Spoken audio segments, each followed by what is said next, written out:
Comic Timing is a proud member of the Comics Podcast Network. Welcome to episode 42 of Comic Timing, a comics podcast devoted to the average comic book fan from the average comic book fan. Joining in is a rotating panel of guests and our host, for this episode, Brent Cassina, discuss whatever comes to mind, time after time, here on Comic Timing. Well, on today's episode, it's a bit of a change of format as Brent Cassina leads the way, as Raph, Suhu, and myself discuss our great time at the Mocha Fest, plus we go through some recent comic book news, including DC Comics' latest reveals. And, of course, America's favorite game show, Who the Heck is a Skrull? Here now, Comic Timing. Hey there, folks. My name's Ian Levinstein, and welcome to episode 42 of Comic Timing. And, well, I'm immediately going to turn it over to the co-host, Brent Cassina, as he's going to be doing most of the talking on this episode, as it is a Mocha review episode. And, well, he's the one who didn't go to Mocha, so he's going to be asking us questions about it. But, yeah, take it away, Mr. Cassina. Hey, folks, this is Brent Cassina in for Comic Timing. Ian is a little busy right now, being the second chair tonight, so I'm going to take over. Listen to my smooth, sexy voice. I'm busy. I'm busy doing stuff. Anyway, we got Ian and Raph on tonight. Ian, how you doing? I'm doing fine, Brent. Haven't talked to you in a while. Doing great. Enjoying it, you know? I mean, it's the first time I've been on the show before, so... How's it feel to be a guest on your own show? Oh, you know, it's super, actually. You know, it kind of feels like the first couple episodes, but, you know... That's fun. That's good times. Speaks for itself. Mm-hmm. Raph, how you doing tonight? I'm doing fine. Good night, yeah. Doing fine. How's it feel to have a host that actually is nice to you on the intro? That's not bad. It's actually very comfortable. Oh, shut up, you losers. All right, so as we all know, Ian and Raph live in New York, and therefore were able to attend Mocha. I live in Florida, and therefore was not able to attend. So we're going to have a little Mocha discussion first. Then we're going to move on to the DC teaser image with all the villains by Ethan Van Sciver. And then we're going to play the best game show ever, Who is a Skrull? Yay. So let's start off with Mocha. What was it like? Ian, take it away.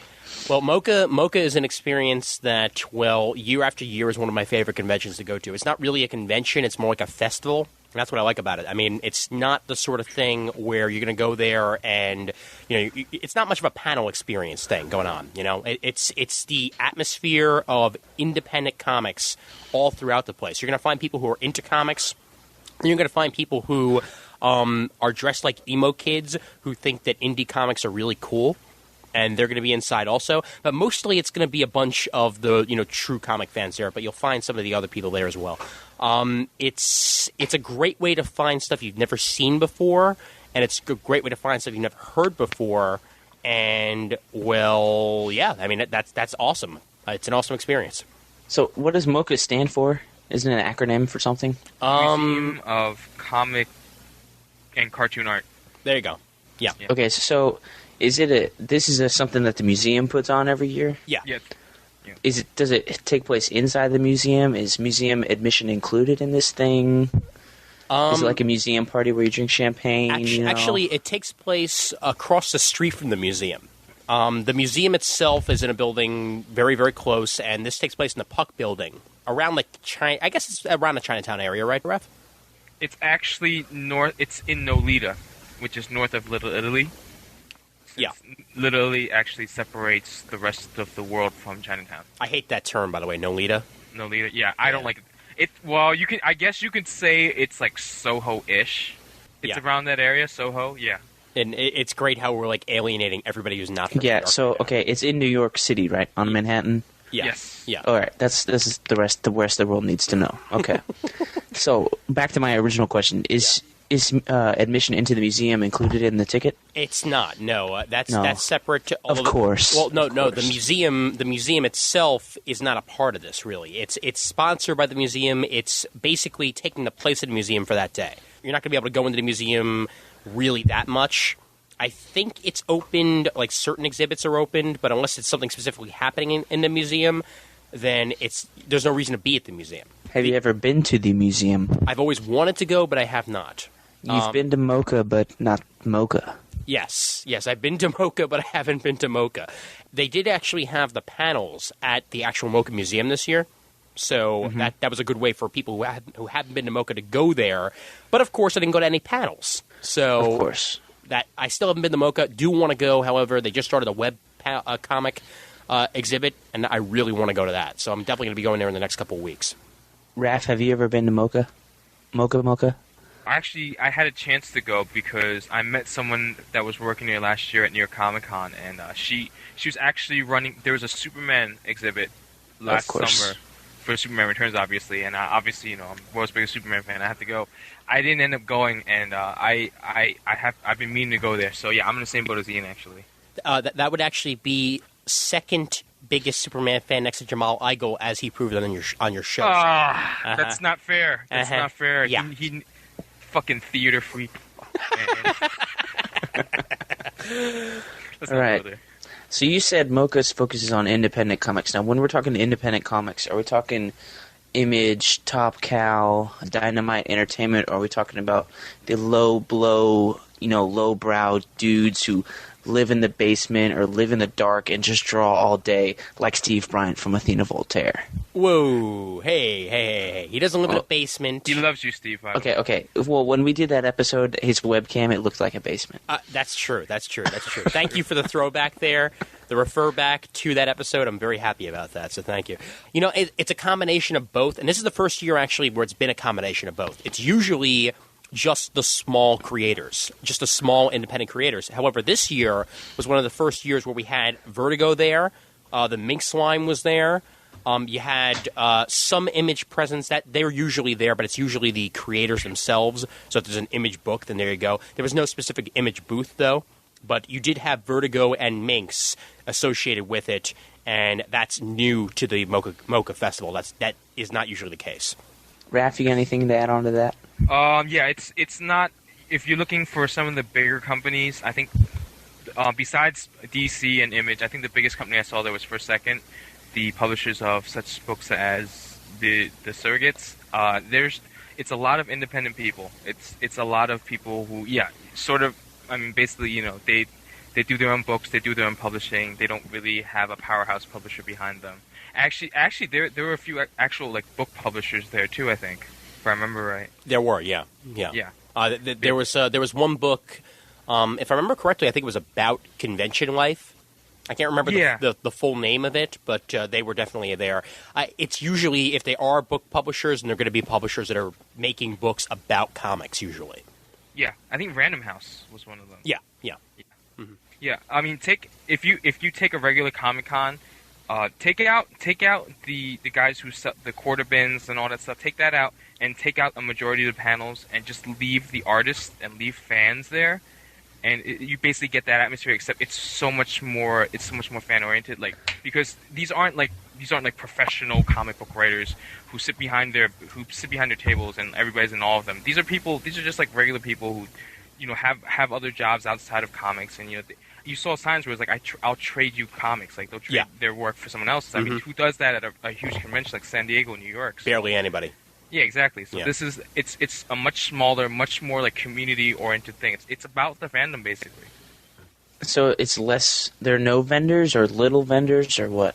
No, there'll be vendors, but they will be little vendors. What are they? Are they vending everything and anything like usually, or are they just vending independent stuff? This is usually going to be the creators, and they'll be vending their own books. Oh, okay. So it's more like an artist alley type thing over the entire show floor? A lot more like an artist alley, yeah.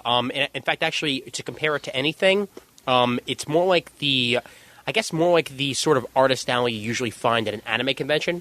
You usually have never heard of these people, and yet they still manage to have really awesome stuff. At a New York Comic Con, you've usually almost always heard of everybody who's at the artist alley. There'll be one or two people that you haven't really seen before, but with this one, there are a lot more creators that you haven't actually heard of before. Well, seeing as how it's an independent comic creator, it's supposed to be people you haven't heard before, right? Yeah, and that's great about it, because a lot of the times people say they're quote-unquote independent shows, and then you see Jim Lee there. And that's not what these shows are about. This is about finding new and intriguing things that you might not have expected to see before. So, if, say, Raph had sent me that script for the CGS collaboration thing back in, May, and I'd managed to get it done in time, I could have been there hawking my own wares and stuff. Yeah, actually. And I mean, if Raph wanted to, go ahead and actually get off his ass and start doing stuff like that, then I mean, he could be at Mocha someday. Right, Raph? Oh, what? What are you guys talking about? Of course, he knows nothing about it. Every time I ask him, right? Can't even drop little hints. No, what's going to happen? All right, fine. You want breaking the segue? What's going to happen with that is I'm going to actually publish. I'm going to start working on the actual series, not just a short. So okay, it's going to be the real thing. It's not going to be a part of a collaboration. Okay. So fuck you, Brent. Forget about it. No. I mean, if you want to continue drawing for it, yeah, you can be my full-time artist. Until Well, I just wanted to do that one short thing. Yeah, and then now you're bumping it up to some huge thing. Well, or if you want, we don't even know if that works yet. You haven't even seen my sequential skills. Well, the lack thereof. He's gonna have you until he hires somebody like a Phil Jimenez, and then he'll Of just course. boot you off. That's it. or Yeah. when Jamal finally gives in, Yeah. I'll be the Dave Mustaine to this Metallica band. or what's his face that Ringo took over.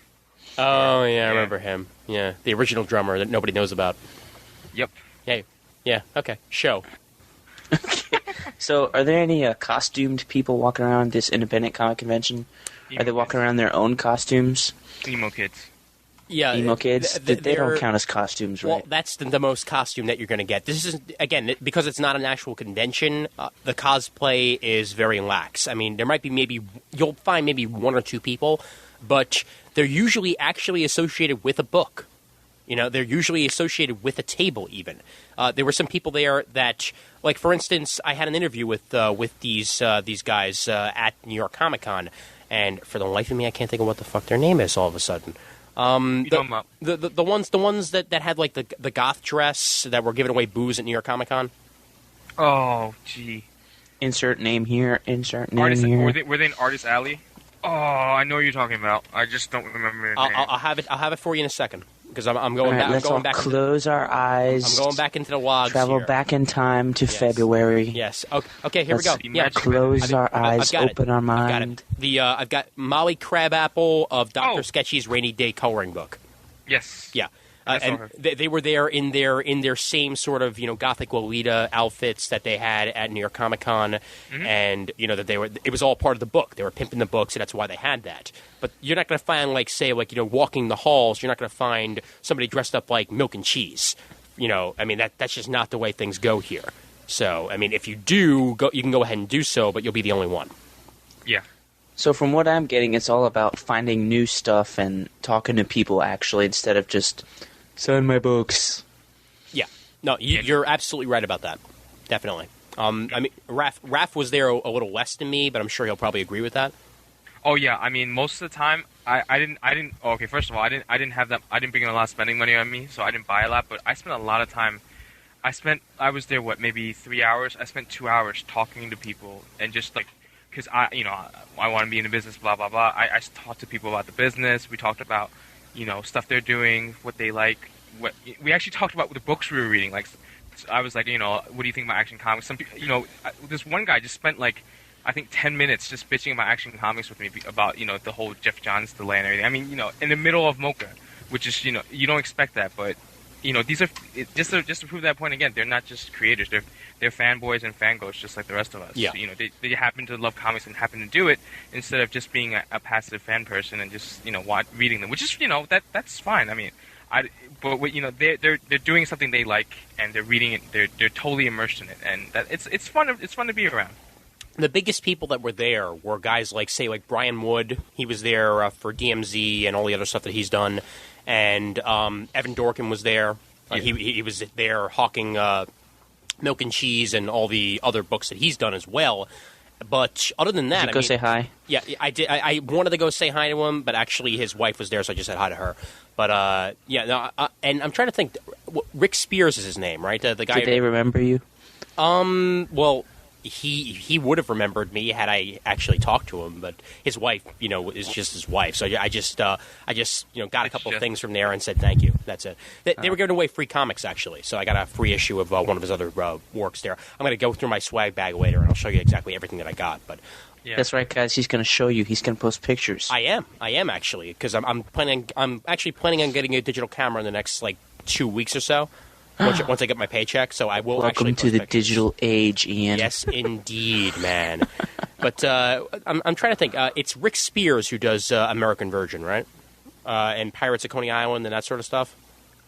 I'm 89% sure. Okay, because I know that he was there, and some of the other guys were there that I've Uncle heard Sal. of before. Uncle Sal was there for Atomica, but Action Philosophers. Action Philosophers was there, but all of those guys are still underground enough where a lot of people are going to say, "Who the hell is this?" You know, Yeah. the only real guy, literally, the only two guys that you would definitely know if you were into comics and had been paying halfway attention were Brian Wood and Evan Dorgan. That's it. Oh, and Alison Bechdel. Okay. Well, she has the mainstream. She has the mainstream's attention. So Okay. Yeah. You want to count her? Yeah. Like the real mainstream, not like comic book mainstream, like real people, not comic booky. Anyway. I love how you're really trying to back yourself out of a corner there. Yeah. That you yourself created, sir. Yes. You yourself created. Jumping in and out of corners. That's right. It's Raph. One listener at a time. Yes. We can call you Corner Man now. Yes. Yes. Does whatever a definitely. corner can. Yeah. Let's see. What's the atmosphere like compared to New York Comic Con or Heroes Con or any other like middle con?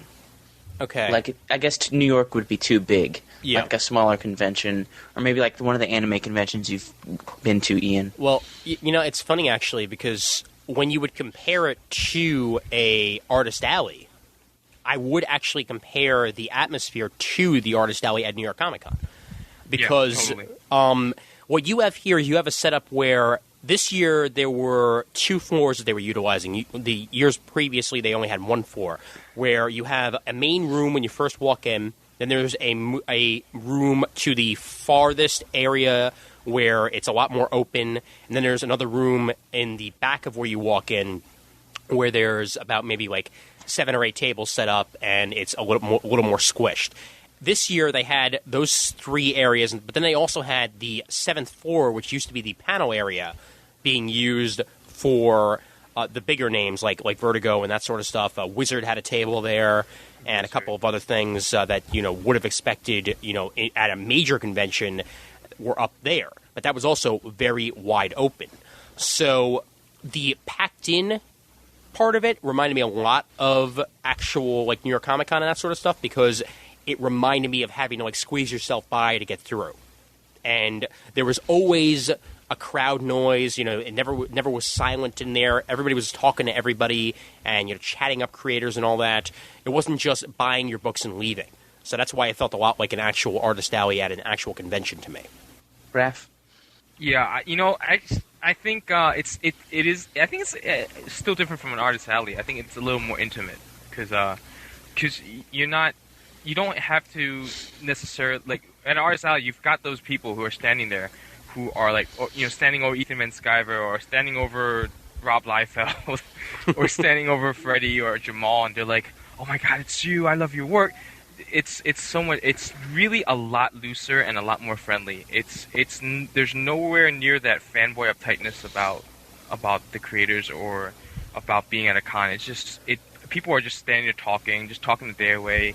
People, some people walk by, look at stuff, and walk over. They never touch stuff, and some people just walk around and don't do anything. But but overall, it's a lot more looser than a usual con usually is, I think. How is that restraining order coming, by the way? I've gotten Freddie to lift his. Jim Okay. is not happy with me, but he's considering it. Okay. And Stan Lee is very. We're not. Yeah. Well, let's not say his talk name. about that. However, the feedback. You know you conversation can't go to came out California until you get that restraining order lifted, right? Yeah, because I'm not allowed like within 1,000 miles of Stan Lee.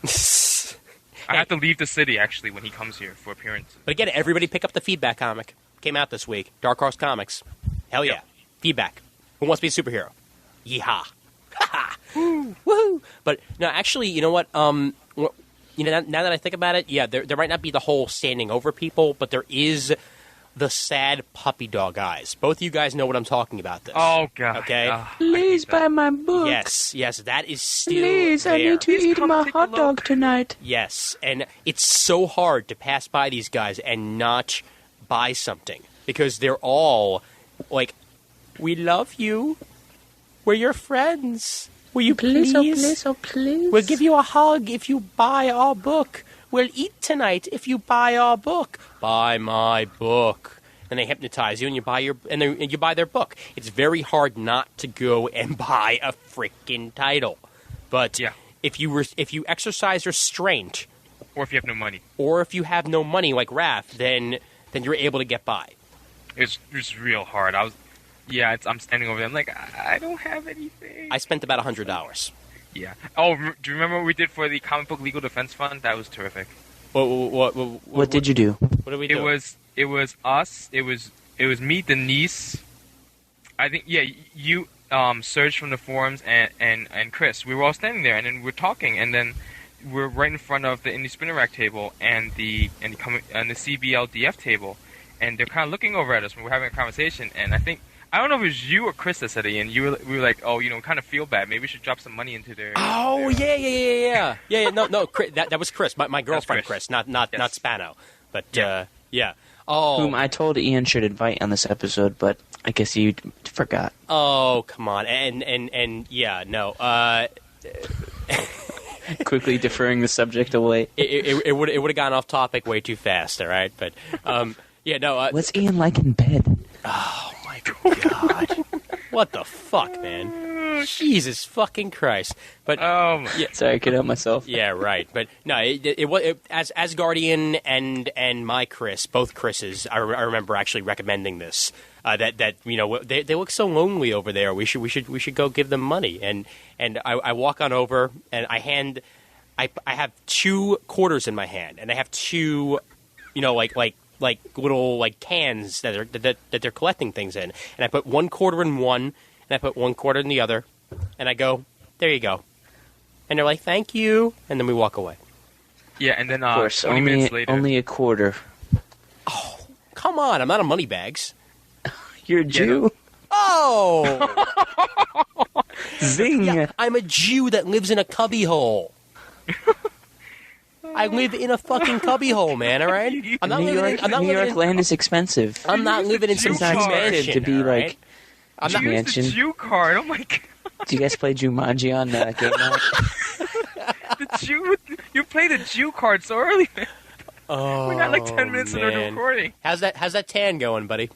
It's going good. Yeah. Yeah. You enjoying it? Is your skin colored mocha yet? Not mocha. Oh. Okay, all right. Just wanted to make sure. All right. So back to the Clink story. Yes. Yeah, so 20 minutes later, I have my 2 coins, and I'm like, I really want to put more in there, but I really don't have anything else left, and are they going to appreciate that someone from the same group puts the same amount of change in? I thought about it, I said, to hell with it, I'm helping out, whoever comic book stores and older creators probably getting, with their law stuff, so I go over there.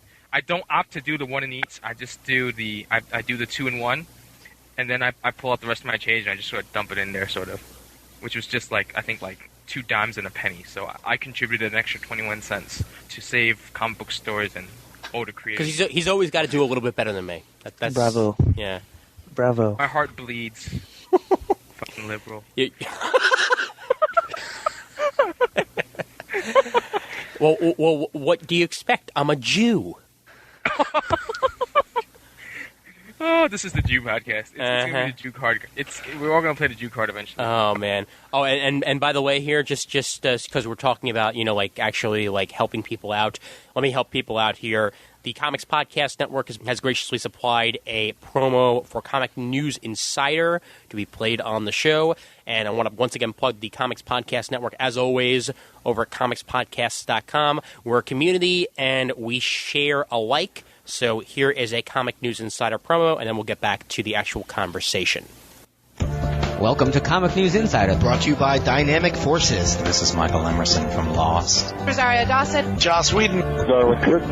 with your host Joe And Jimmy. This is SpongeBob SquarePants. John Castaneda. Jim Lee. Tim Sale. Hi, heroes. This is Stan Lee, and you're listening to Comic News Insider. New episodes every Wednesday. Check us out at comicnewsinsider.com. And that promo, once again, provided by the Comics Podcast Network over at comicspodcast.com. And back to the show, Brent. That's right. Yeah, thank you for hijacking it back. You're quite welcome. What were some of your favorite creators that you saw, and name the books that they're associated with? Raph, let's start with you. I shamefully did not talk to a lot of the more unknowns. So I'm gonna have to go with Brian Wood, DMZ, Supermarket, Uncle Sal, Atomica. I picked up the Atomica sketchbook. It looks really nice, and I should have picked up some of the issues. And Did you ask Uncle Sal about pooing out a window? Yes, we both had some poo stories to tell each other. It was a lot, and Brian looked on disgusted. It was kind of fun. And Fred Van Lente and Ryan Dunleavy from the Evil Twin Comics, Action Philosophers. They're going to do another one about the presidents, and they're doing another one about the history of comics coming up. So I'm really looking forward to that stuff. Ian, any favorites? Well, there's a couple that I want to mention here from my swag bag. And again, later on I'll go into the full swag bag. But The Amazing Cynical Man, otherwise known as Matt Feasel. Okay? It's not usual where you see a creator like Matt Feasel. He actually has something, and I'm sure I'm butchering his last name, but whatever. He actually has something set up where you write the comics. It's just the stick figure. That's it. Cynical Man is a stick figure where you yourself draw him in situations, and then you could very well end up in his next book that he's doing, if it's good enough. And this was just so awesome. I love participation, specifically at cons, and this was a great way for people to participate. So I absolutely loved what he was doing there. So it was a 50-cent comic, too. The Amazing Cynical Man. Cynical Man takes out the trash and other bizarre anecdotes. So there's a spot in the back of the comic where you could draw your own thing, or was the entire thing drawn by you? No. Actually, he had Post-it notes set up where you would draw Cynical Man in different situations. And that's for a separate thing, in separate situation. These were ones all done by Matt in the 50-cent comic. Okay. Yeah, but it's just really cool when they actually set something up like that, because, again, he's just a stick figure. Yeah, that's cool. It sounded like he gave you a comic and had a script or something and said, okay, draw a Feasible Man like this, panel 1. That would be panel awesome. 2. And then it listed him as writer-artist. Well, actually... And then you get to the credits, they put the credits at the end. I hate when they do that. And you get to writer-artist and you go, hey, wait a minute, that's not my name. Well, now that you mention it... Oh, man. Well, plus, there was also one guy who I absolutely adore, okay? And this is a guy who I've had on Geek Speak before.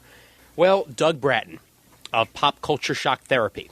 It's one of my favorite webcomics because it's like The Far Side, only, like, geek-related. You know, like, he'll instead of having, like, Far Side type comics, expect stuff like, say, like Superman in silly situations, Marge Simpson... the Peanuts, that sort of stuff. And he just put out his 5 years of Pop Culture Shock Therapy book. So I was really happy to talk to him. And he'll probably actually be on Comic Timing in a couple weeks, hopefully, because we're going to try and work something out, in celebration of the book where he's on to talk about webcomics and perhaps a little more about, the convention scene and whether or not he thought he'd be in this for 5 years, that sort of stuff. But really, really nice guy.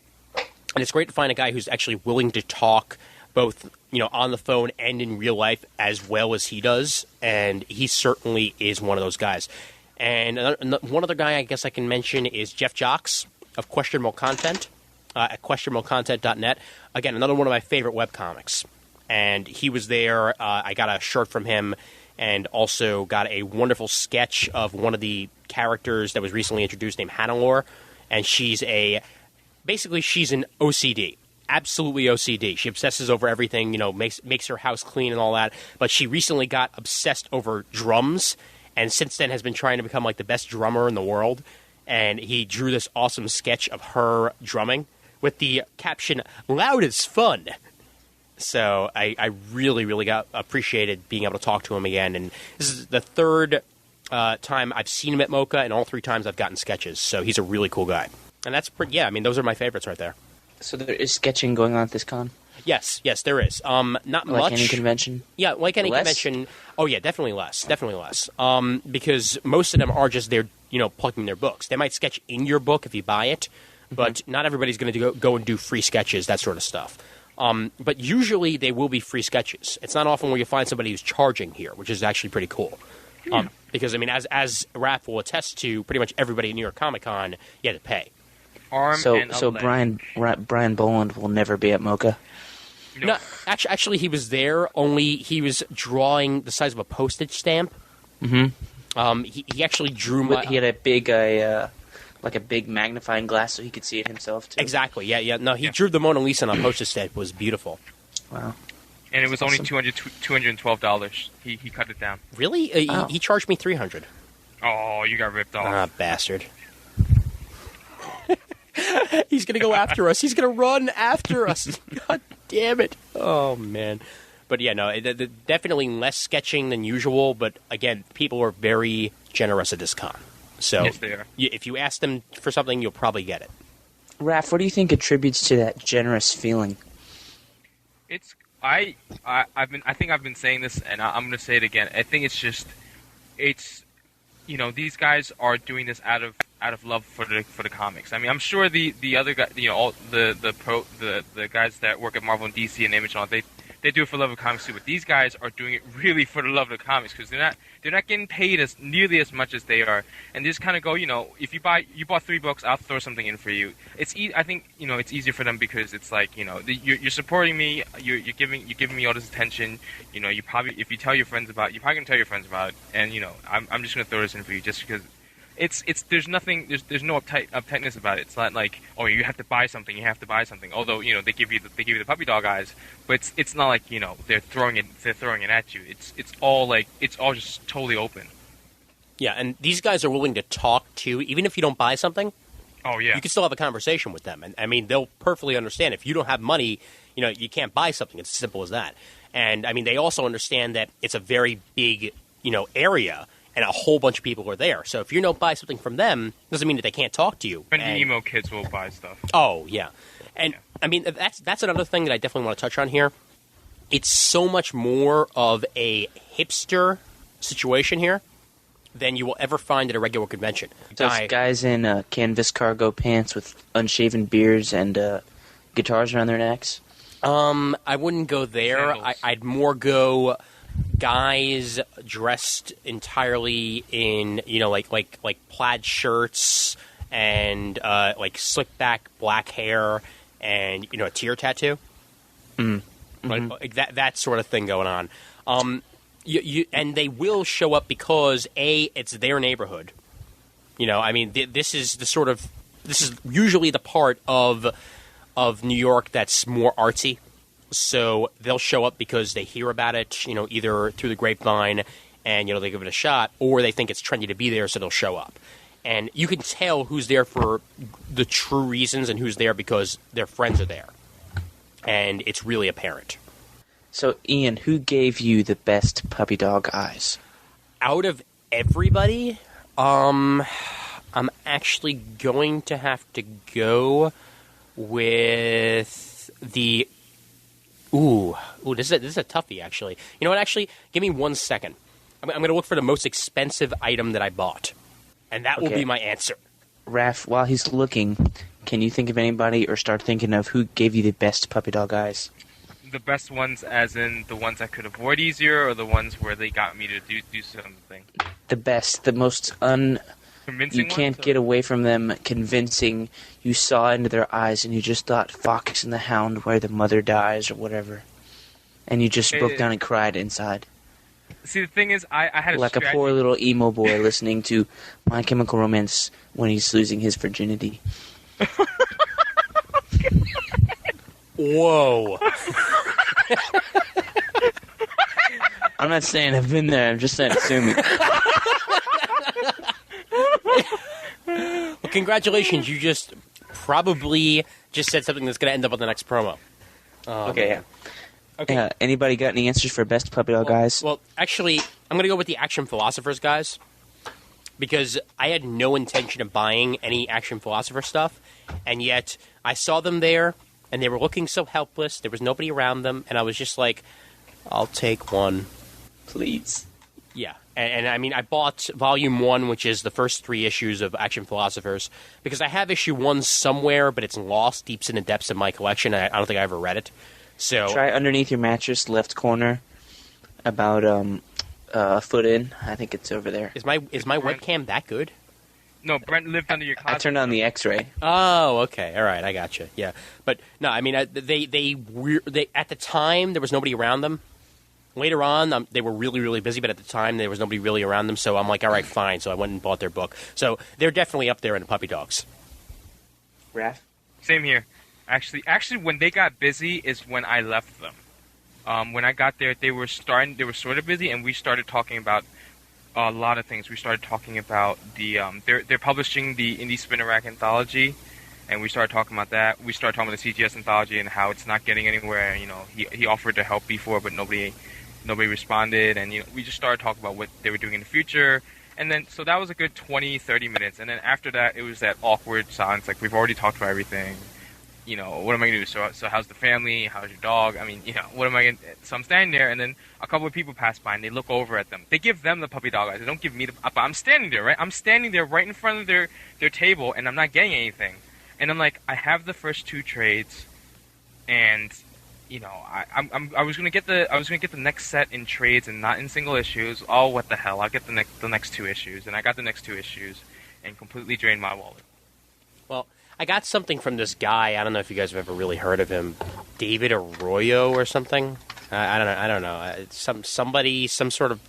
His name sounds familiar from somewhere. I'm not sure from where. Comics Makers. Okay, yeah. No, I got Heroes Reborn. And good book. Yeah. Good book. Heroes Reborn. Best name ever. All right. The minute I saw that, I'm like, all right, fine. That's it. I'm picking it up. It's done.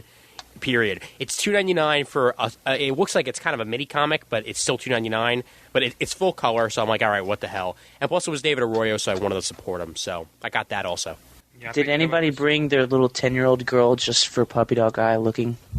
Ooh, actually, I'm glad you asked, sir, because at this convention was the youngest comic book artist in the world. I'm sure you know who I'm talking about, Raph. Alexa Kitchen? Yep, Alexa Kitchen. I think everybody hates Alexa Kitchen because of how damn cute she is. Oh. Because she just suckers you in. That's it.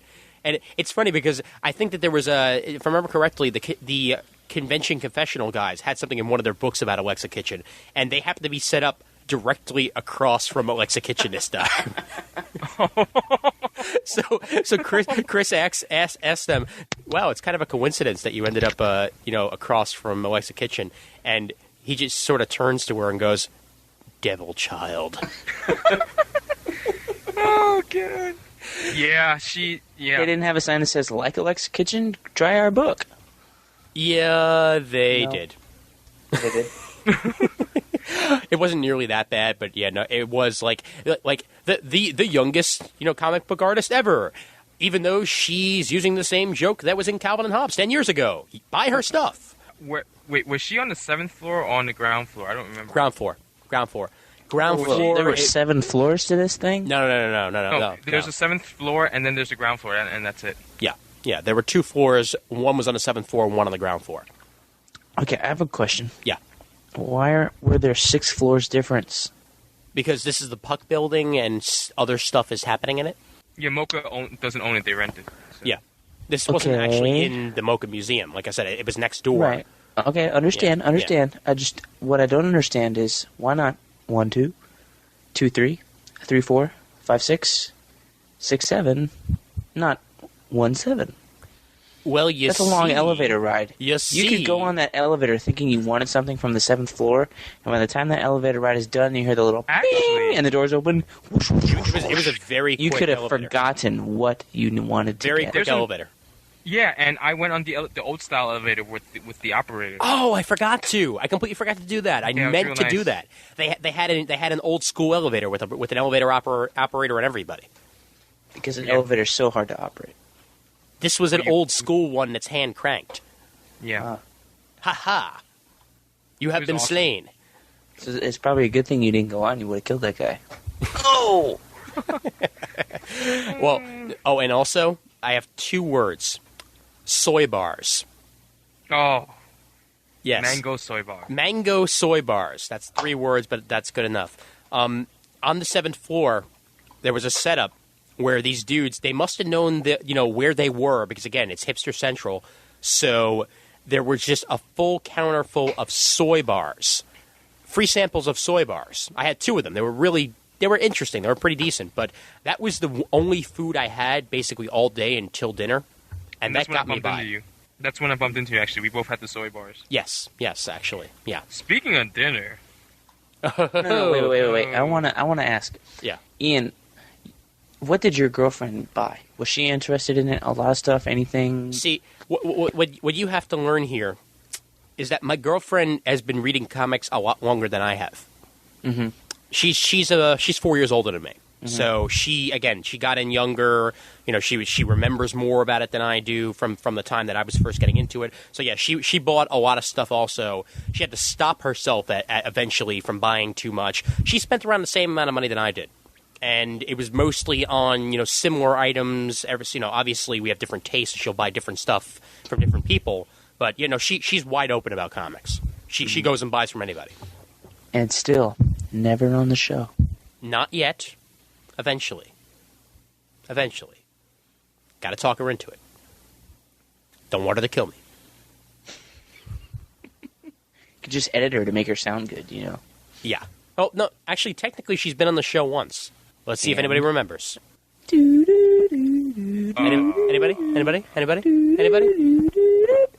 I am the ghost of bad comics past. Right. New York Comic Con. Yes. Yes. She was on the New York Comic Con wrap-up for about 1 second. Yes. Talking about Speedball and his no-nos. And planets. Oh, God. He had to be brought up again, didn't he? Yes. Yeah. All right. So any last words about Swag bag? about Mocha, Raph? Good time. Wish I could have gone both days. What'd you buy, Raph? I bought the 2 Action Philosophers. I got a copy of this new comic book magazine, and I basically kept my head down and didn't look up the rest of the time. Oh, and Uncle Sal's Atomica sketchbook. Okay. I kept my head down the rest of the time. Yes. Yes. Until dinner. But again, let me go through. I'm going to go through my full swag bag here. All right, just to see just how much damn money I spent at this place. All right. Get out your calculator watches, folks. Yeah. Okay. I bought Nisha, which is I believe one of 4. Came out in July 2004, and this is by who's it by here? Robert Gavilia. And I basically bought it for the art because the art was absolutely awesome. And the price on that one? The price on that one was go to the back. Now I remember these were free. Never mind. Oh, okay, clear. No, because the reason why these were free though is because this guy had some sort of emergency, so he just happened to just leave some of his comics there so that people could at least check out his work because he he stole them. No. He left them there for people to take. You stole them. No, he left them there for people to take. No, he had a family emergency, and you took his comics. The sign said, "Please take comics." Right, Casino, ladies and gentlemen. And this is why Brent is co-host, not co-host. Oh, God. Yeah, no. The sign said, "Please take," and people, were leaving messages. Thank you very much. I hope things go well, because I would have spent money on this, but he wasn't there to take my money. So do you want to count these in the total? Yeah, I'll count them in the total. $225 each. All right. 225. Okay. We've got cash register noises. Yeah, we've got Action Girl, and this would be a Slave Labor graphics book. And it is. It is Sarah Dyer. Wait, this one was free too. Never mind. Next. No, that's my problem. I'm just looking at shit here. That's why. Actually, there was a lot of free stuff, so that could certainly be the reason. Yeah. All right.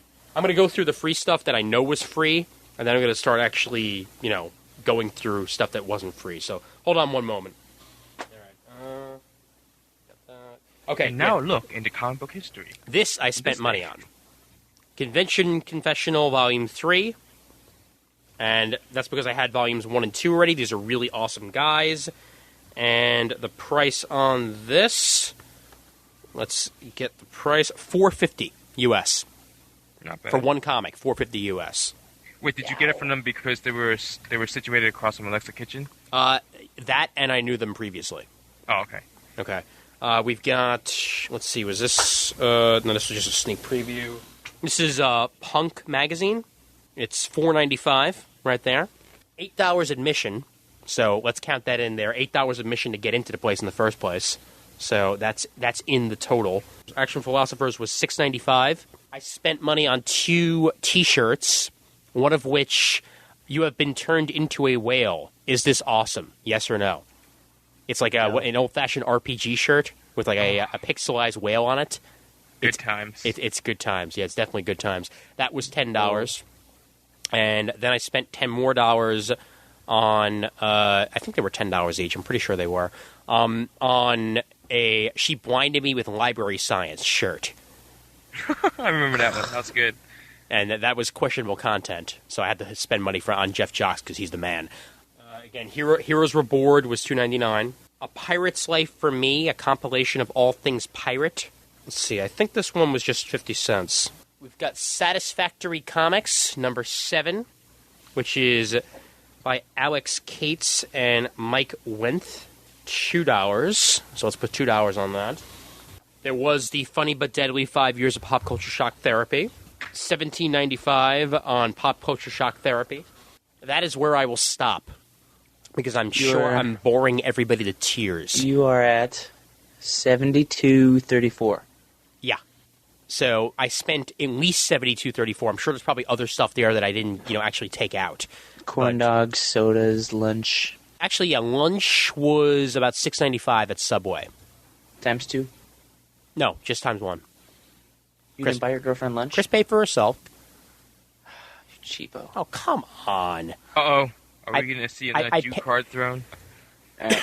7 to 9, 29. All right. And from there, that's where we'll end it, because dinner is a different topic. So, again. It's been discussed already. Yeah. But anyway, let's talk about dinner. So what about dinner, guys? Where'd you go? Who'd you meet?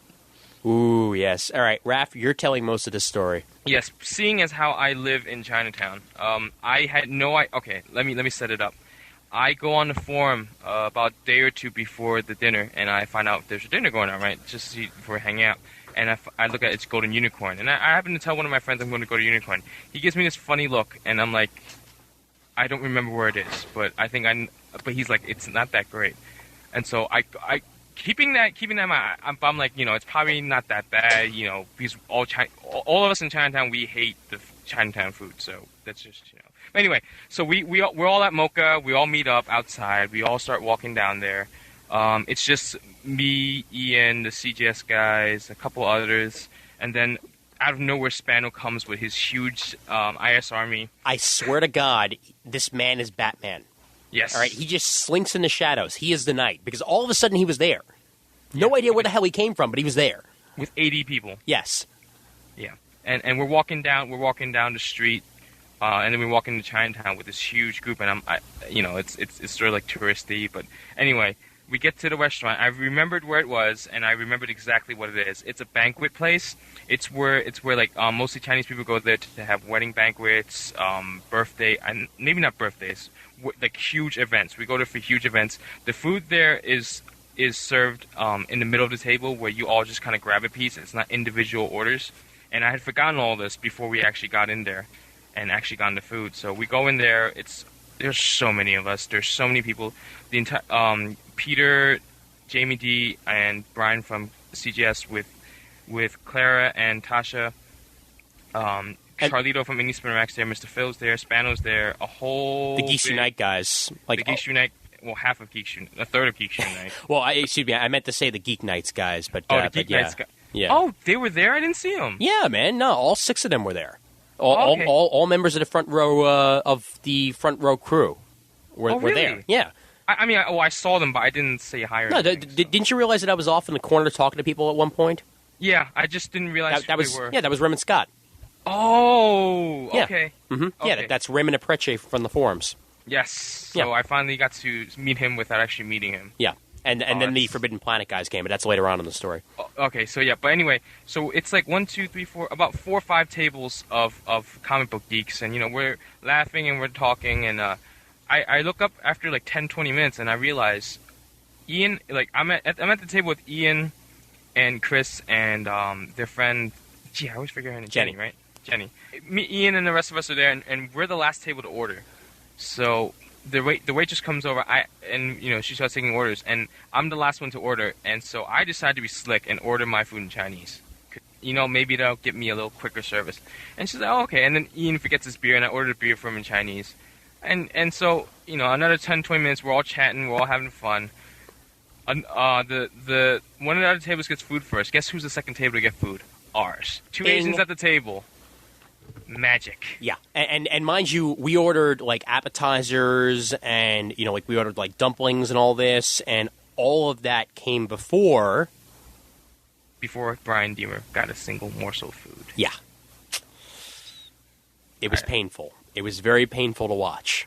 At first, I joked around with them. I was like, "Yeah, this is what you get when you don't have an Asian at your table. Next time you sit with me at the table." We had a good laugh about it. And then I realized, as I'm finishing up my food and I'm making my rounds, and I look over, and Claire's crying, and Brian looks very upset, and he hasn't gotten his food, and Joe kind of pulls me over and goes, why don't you talk to him, and I'm like, all right, well, I asked the guy, and he's like, oh, it's almost done, and actually, I think I went to the bathroom after that. I think like a few seconds, as soon as I walk out, I think they were bringing Brian's food, so maybe I worked my magic there, but Brian was very unhappy with his food. So unhappy that you should listen to the Comic Geek Speak Mocha report to hear exactly how unhappy he was, because that story, you could feel hilarious. You could feel the emotion in his heart as he tells. I'm still the tale. apologizing to him. Yeah, I've been sending him sorry emails for all my people, because Brian Deemer could devastate a city with a wink of his eye. Yes, when Jack Bauer saw Brian Deemer walking down the hall, he stopped at 23. All right. Moving on. Yeah. All right, we all know. Yeah. It's still my show. Oh yeah. Wait. Hold on. Wanted to at least mention one more thing about the dinner. All right, then we can go on. All right. All right. Well, I thought you guys were done. No, but we're not, because we didn't talk about the Forbidden Planet guys. Oh yeah. Yeah. Go. All right. So these guys show up about near the end of it from St. Mark's Comics, both from Brooklyn and from the New York branch. And St. Mark's Comics is known for being, kind of rude and cramped and not the best place in the world. But these guys were awesome. It was really fun hanging out with them. I would probably go to St. Mark's Comics again just to hang out with these guys. And that it takes a lot for me to say that, to go to a place just because of the people that work there. But these dudes were freaking awesome. They were hilarious, and we were just talking it up the entire time, friendly with everybody. So really happy that they were there. Yeah, Dave Ryan. They were friends with Dave Ryan, actually, who showed up. Dave Ryan, the artist on War of the Independents. It's funny, actually. They always have this sign in the window in the Manhattan branch where it's they're looking for people to work. And as soon as I got out of high school, I went to apply, and I kind of questioned their hiring practices, because I did that for 3-4 months, and then each time I saw a new person, and it was always like some 18, 19, 17-year-old girl who was dressed kind of gothy, and I'm like, questionable employment tactics, just a little, just a little. You have cleavage. You a winner. You guys hire a little too many girls. Don't want the Asian. You gotta hire the Asian. Yeah, you keep working on that. Yeah. I love that voice. Yeah, the Stewie novel voice. Yeah. Love it. Oh man. All right. Let's move on here. Yeah, you can have your quote unquote show back, Brent. You goddamn right. You said hand it over to casino. Me. All right, come on. I'm the goddamn casino. Oh, I hope you enjoyed the modulation on Penance and I did. Okay, yeah. That was great. And of course, it was nice. Just that one time you didn't overdo it. Yeah. Oh, wait. What was Novocaine? Yeah. I thought you were going to modulate that one, but you didn't. Yeah, I know. All right. So we all remember the DC teaser image DC released. How long ago was it? December, maybe? Yeah. We discussed it on the show, I think, right? Yes, we did. Okay. Well, this week in the DC Nation pages, they revealed what everything was on that page. So you want to go over that first? Yeah, no, we can touch on that, definitely. Okay. So spoilers and speculation abound. If you don't want any of that, I suggest you turn it off now. Okay, hold All on. right, Let me open a DC comic because I Right. I just got my comics like 6 hours ago. I haven't. Make sure you're picking out a on-time comic. Nightwing. All right, I have my comics, so I'm ready to roll. All right. So let's go. DC Nation, week 68. I didn't know this has been around that long. So this is Dan Didio just giving away stuff. So here we go. A, which is the Big Barda and Mr. Miracle feat standing on the ground. This is the countdown image where it says, "So begins the end," I think. Yeah. And you have all the heroes in front of the Statue of Liberty against New York. A, it says, anyone standing on barren ground is doomed. In this case, it spells death of the new gods. And basically, the only people standing on the ground were Big Barda and Mr. Miracle. And there were some other dead characters. I think Blue Beetle was there, Maxwell Lord. Some other people were on the ground, meaning that they're dead. Question, yeah. So they're already dead. Showing you that that was the dead thing. Yeah. Makes sense. B was Kyle Rayner in his Ion costume, but his hand was glowing a strange yellow, which I don't remember us going over. Well, that's because they oftentimes draw a Green Lantern ring with a little bit of a yellowish tint to it. Yeah. So I just kind of thought he was wearing a Green Lantern ring. But when they zoom in on the picture, you can see there's like a spark there. Oh yeah, well I mean But it's that's, We did talk about that. We did talk about that because We did? But he doesn't need a ring. He's Ion, right? well no Okay. no we talked about that he had I think a we ring. thought that was a Green Lantern Yeah, ring. that- yeah. We That's just what I'm kind of saying, threw it yeah. away. Yeah, Yeah. it wasn't But- that important to us, but we did talk about it for like 3 seconds. Yeah. In actuality, it's a Sinestro ring symbolizing how he got corrupted in the Sinestro Corps War. Yeah. That's special. Go pick that up. Don't really want to give that away. I'm really pissed about that, but I'll save that for another day. I loved it. Yeah. Anyway, C, Jason Todd becomes Red Robin, driving a wedge in the Challengers from Beyond, which is basically Kyle Rayner, Donna Troy, and Jason Todd. Yeah. This I kind of wish they didn't give away. Especially I mean, since he it said hasn't it. happened yet. Yeah. I know he said it like, like convention season at New York or whatever, that was Jason Todd, but I wish they wouldn't have said it. Yeah, well, Here. Well, plus also, I mean, when he He could said have just said Red Robin drives a wedge between the Challengers of the Beyond. when he said it at New York Comic Con, we didn't know whether or not he accidentally said it or not. So, I Right. mean, he could have very well just played it until it actually happened, and it would have been fine. Giving it away here is a bit too soon. Yeah, I'm not sure how much it's going to last because he's supposed to go find Ray Palmer. D. Okay. Green Arrow and Black Canary. It says Green Arrow struggles to win the love of Black Canary. And succeeds! Yeah. Yay! You guys saw preview, right? Yes. The whole the wedding stuff. Yeah. It's kind of a given that they're getting married. Yeah. But how long is it going to last? 5 years. 5 So minutes. somebody gets tired and says it ruined Green Arrow's character. Yeah, and then they'll Yeah. they'll kill him and they'll bring out a son, but then they'll just bring him back for the hell of it. Oh wait. And then they're going to have a special event where it crosses over into his 3 titles. And then they cancel his title and make his title thrice monthly. Oh, Oh god. what a tangled web that is. Yeah, I know. Like, and then Alright, they'll so E, Yeah. Batman in symbolic garb wields the sword which harkens the return of a deadly foe. old enemy got to be Ra's al Ghul, not Ra's al Ghul. Ra's al Ghul. Ra's al Ghul. Ra's al Ghul, not Ra's al Ghul. Ra's al My Ghul. only problem with that, I just read Death and the Maidens, where they killed him, Yeah, and it's a really good story. So I'm Yes, it sad is. that he's back. and yet Kind you, of. you knew it was coming. Come on, man. I mean, You knew it was coming, yeah. He's Ra's al Lazarus Ghul. Pit. He's Ra's al Yeah. Ghul. He's one of the best Batman villains out there. He ain't staying dead. You mean comic book characters don't stay dead? Yeah. Wow. Speaking of comic book characters not staying dead, F, dressed in Barry's costume, Bart showed that he had one foot in the grave. Basically, he was like kind of straddling the Statue of Liberty there. How we knew that was Bart, I think it was the brown eyes if you looked very closely on the like internet image. Yeah. Yeah. And he has Barry's belt on, which I thought symbolized the when he came back in Infinite Crisis that it was Barry's costume. Well, No, wasn't it Wally's?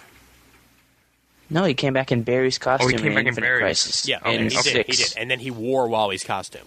Yeah. Okay. Or the You're right. artist drew it as Wally's. Well, I didn't. Especially in his own series. They said it's an exact replica of Barry's costume, but it looks exactly like Wally's on the belt. Yeah, that's what threw me off. 'Cause Okay. yeah. I wish the Flashes would just decide on a fucking design. Or if you're going to change the costume for a different person, at least change something. The belt is not a change. I'm sorry. I know. Batman changes utility belts like Juan changes his boxer shorts. You know, it doesn't mean it's a different Flash. Hi, Juan. It's not a different one. Hi, Juan. How are you? What's up? What's going on? What's up, Juan? Yeah. Well, my problem with this is that I didn't think it was symbolism. I thought it was Barry. Agreed. Because you don't see his eyes very clearly in the page. Yeah. Mm-hmm. Yeah, well, Wally's a Wally's a green. I know that much. Yeah. So. All right. The Legionnaire. Karate Kid? Yeah. Hello? Yeah. Yeah, we're here, Brent. Basically means Karate Kid's gonna die. Yeah, definitely. And now, In the past. Now you've got to lower yourself, Brent. Oh, sorry. I'll back up. It's okay. Better? All right. Yeah. Okay. So H is the Atom lost, struggles to survive. We don't know where he is. All we know is that he's making a return to Cleveland. Cleveland. Yeah, he's in Cleveland. Drew Carey Steaming? show? No, he's in Cleveland, hanging out, going to Cleveland Indians games because you know, nice place to stay conspicuous. All right. The shield behind Wonder Woman supposedly marked Hippolyta's return. I don't know how we would have gotten that one. Yeah, I don't think we did either. Yeah. I don't know. That was kind of dumb. Yeah. We kind of threw in Kingdom Come and stuff like that. And Hippolyta's return, lame. Yeah. Yeah. We still don't Agreed. get why she's back. Or why she's so, evil. Angry and stuff, yeah. Superman staring down Wonder Woman's shirt. They're apparently discussing parent issues. Yes. My mom had breasts. Well, he's supposedly crying into her chest, so. My guess, Chris dies. No, Jonathan's supposed to die. In JLA number 0? No, that's not going to happen for a while. Are you sure? I really don't think that's actually They happening. just killed him in All-Star. They killed him in Smallville. Does he have to die in every single he's continuity? not dying here. He's not dying here because He's been alive ever since they redid Superman. Yes. And So you're saying Chris is going to die? That's what I'm saying. Yeah. No. Okay. I wouldn't be surprised if Chris dies, but Because he's in the Adventures of Superman, or is it plain Superman now? Yeah, he's in Plain Superman. They mentioned him. They didn't show him. Okay. But he is mentioned. all I'm saying is that I like him better with two parents. Me too. Yeah, me too. Same here. I'm not. But I'm just saying, like they've already alluded to because they've already alluded to Jonathan dying in JLA number 0. So I'm just assuming this is the natural conclusion. Yeah. Yeah. I mean, I can see your point. I mean, it's either. I mean, Chris doesn't really belong either. Yeah. So he's the easiest one to get rid of. If I had to choose between Jonathan and Chris, I'd choose Chris. Yeah. I would too. Because Yeah. I really don't like him with Chris at all. So that's just me. Well, seeing as how we haven't finished the story yet, we won't Yes. till December. That's kind of the reason why I really just want him gone. All right. Yeah. Next thing, K, a boom tube generator. I didn't know boom tube generators look like that. And they don't. I think. Okay. I think that's just sort of some sort of Kirby device. And they decided it was a boom tube? Yeah. Yeah. All right. Because Well, it's definitely a fourth world device. I don't apparently know. If it's a boom tubes device. look like that now. For future reference. Okay. L, the shadow of evil falls on Mary Marvel, which we've seen. Yes. That yeah. much was pretty much a given there. Most of the things that were in here, worked themselves out nicely. But like I said, the only ones that we still don't know about are A and C. They should have stayed hidden. Yeah. At least, Well, also G, sort of, but not really. no, H. Well, no, Yeah, H also. yeah. I Because mean, we don't know where the hell. Yeah, he is. yeah. I mean, like some of this stuff we didn't need to know answers to yet, and Didio's good at that, answering things before he should. I mean, Brent, are you with us here or what? Yeah. He is John Mayo's arch enemy, Dan DiDio. Spoiler man. Oh God. All right. The new image is, the last one was drawn by Phil Jimenez. The new one is Ethan Van Sciver. Pretty much squashed my hopes of or made me happy that doesn't mean Phil Jimenez is doing the next big event. Yeah. Maybe it'll be Ethan Van Sciver. Or maybe it'll be neither of them, and they're just drawing. Yeah, That could be it too. Yeah. That's probably what it is. Yeah. Although, all right, Ian, let's just get started first because I got one little gripe here about Martian Manhunter. But let's just get started in Image. Well, All right, so this new theme is the villains of the DC Universe. The main centerpiece, instead of Statue of Liberty, is Darkseid's head as a statue. Yeah.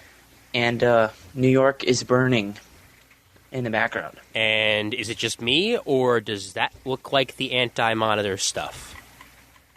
Where? The clouds. The background? Yeah, those look like the exact same clouds that we saw in Crisis on Infinite Earths. Yes. Yeah. Yeah, that's definitely anti-monitory. Yeah. So we are going to go from the top left corner down, and then we're going to go over to the right. Yes, sir. Starting that way. Martian Manhunter, Joker, and Catwoman. Okay. Martian Manhunter, my gripe about him being there is he's the Martian Manhunter.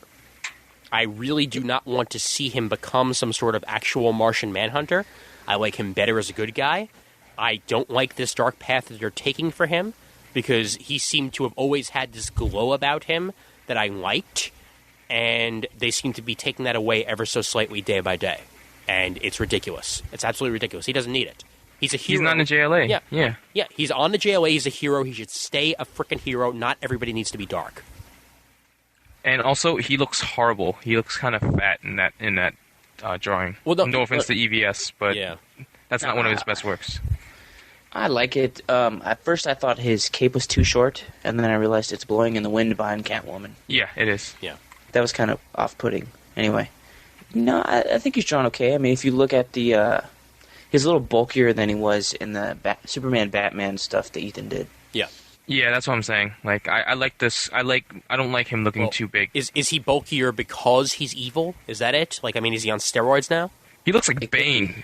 He's like Bane big. Roid Rage. There you go, Roid Rage. Yes. Anyway. Anyway. Choke a bitch. Yes, Right. He's gonna choke Catwoman. He's Martian Manhunter, gonna have to choke a bitch. We got the Joker whispering to Catwoman, maybe telling her a joke. And he's also got a little buzzer in his hand. And she's about to pull out her bullwhip. Okay. Question, is this Selena Kyle or Holly Robinson? Holly. We've seen Holly in Countdown now. Mm-hmm. Just out of the blue, even though they didn't explain who the hell she was. Yeah. I'm not reading Catwoman, are you guys? I'm not reading it. No, but I know who she is. I think she's from a Year One, the Frank Miller Year One. She's basically a friend of Selena Kyle's back from her prostitute days, and Selena is kind of taking her in. And while Selena was pregnant, Holly became the new Catwoman. Okay. Yeah, something like that. And then after the 1 year later thing where Catwoman's charged with murder, she gets in trouble. Selena gets her a new life with the help of Bruce. Yada yada yada. I'm not 100% sure on that. That's what I heard though.